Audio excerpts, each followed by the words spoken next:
back.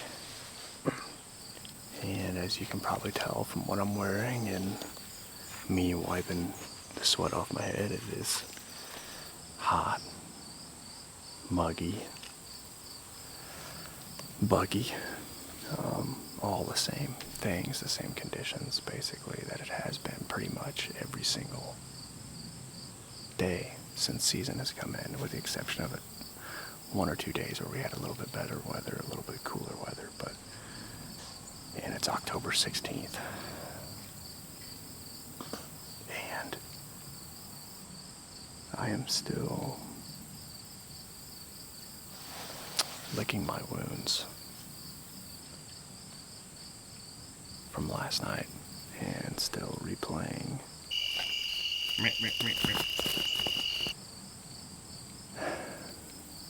the entire encounter and everything over and over, and I will probably watch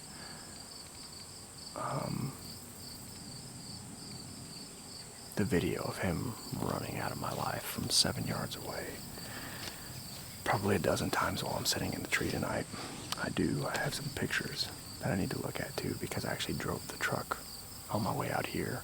I'm at the home farm right now. But on the way out, I was gonna drive the truck right up to the trail camera that Creeker was standing in front of last night when I had my opportunity at him. Or, I guess didn't have my opportunity at him. I had him within 7 yards, but I really didn't get a chance to even get a shot because he didn't stop, and I obviously couldn't get him to stop. But, man, just such a heartbreaker still. I cannot stop thinking about it. It has consumed my thoughts all last night, all today. It's just to have a big 5-6-year-old buck that you've been hunting, to have him that close, to have him in your grasp, and to have him slip through your fingers like that is just, oh man, it's demoralizing. But such is bow hunting. I need to just move on because it's in the past and there's nothing you can do about it now. I'm trying to stay positive over here and at least look on the glass half full side of things.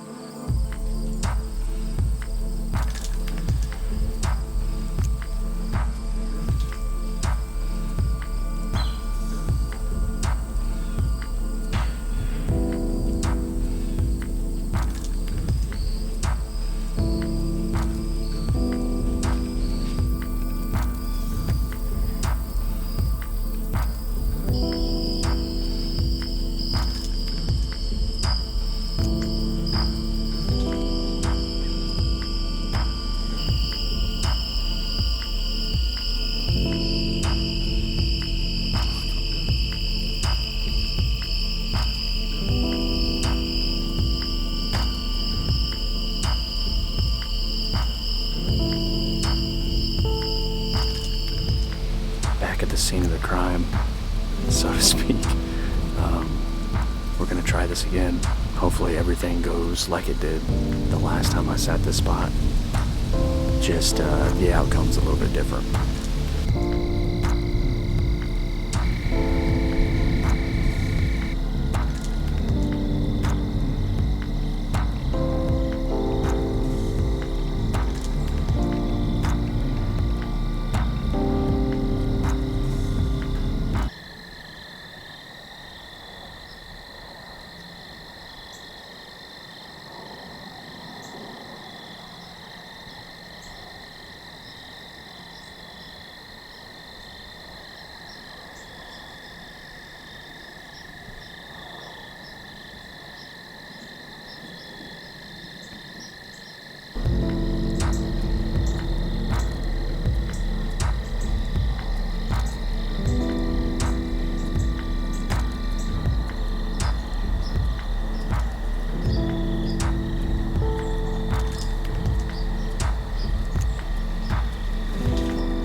so.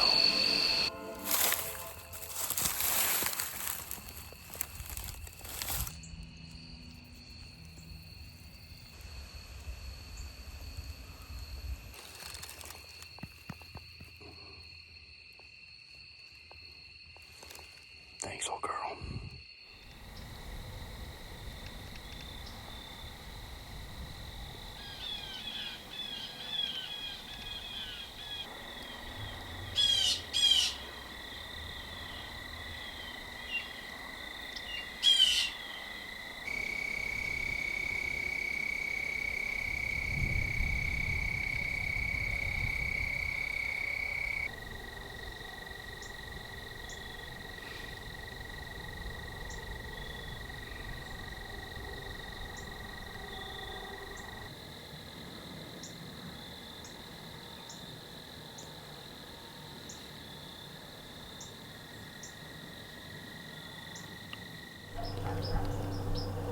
Well,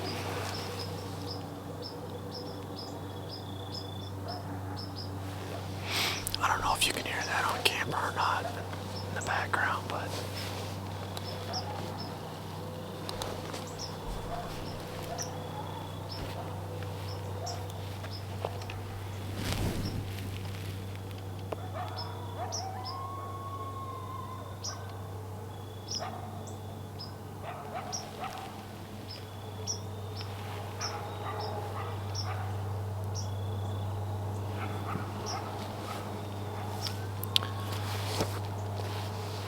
I got coyotes all over the place. They've spooked a bunch of deer. I got one over here that I already saw.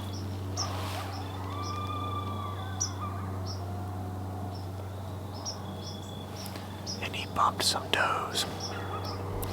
There was a doe and some fawns. And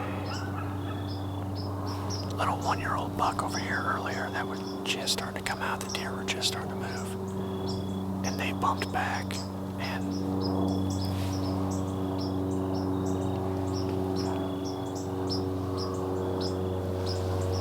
then this one over here just started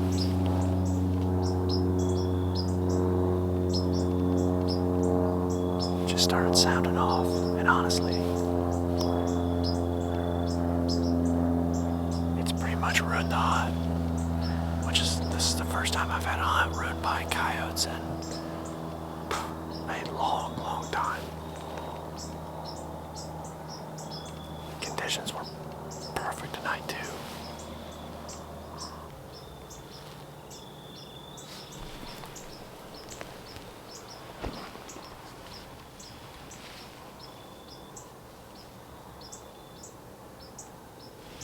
Oh, there's big 4-year-olds out.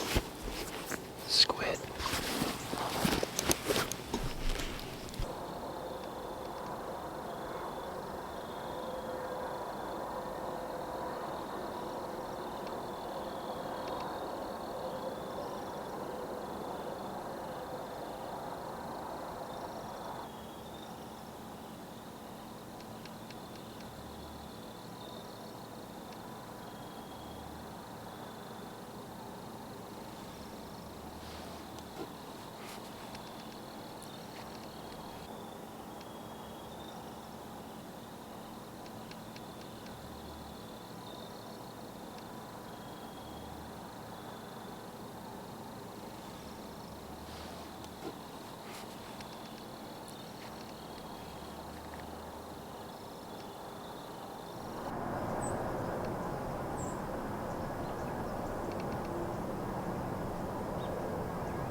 Day 11 for me,